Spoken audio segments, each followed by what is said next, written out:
তো বন্ধুরা, এই হচ্ছে আমাদের মিঠু।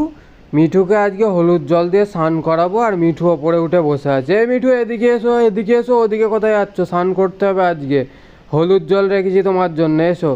মিঠু এখন চলে এসেছে আমার হাতের মধ্যে।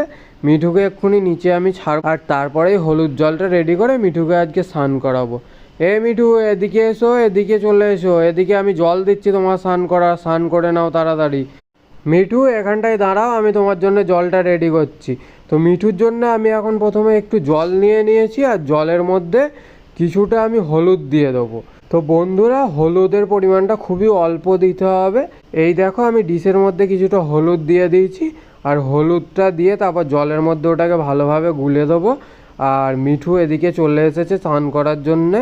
মিঠু এদিকে স্নান করছে। আর মিঠুকে হলুদ জলে স্নান করানোর কারণ, শালিক পাখিদের হলুদ জলে স্নান করালে তাদের গায়ে যে সমস্ত পোকামাকড় থাকে সেগুলো মারা যায়, আর পাখির শরীরে যে সমস্ত রোগ থাকে সেগুলো রোগমুক্ত হয়ে যায়। তো এই ছিল আজকের ভিডিওটি ভালো লেগে থাকলে একটি লাইক করে দেবেন, আর চ্যানেলে নতুন হয়ে থাকলে চ্যানেলটিকে অবশ্যই সাবস্ক্রাইব করে দেবেন। ধন্যবাদ।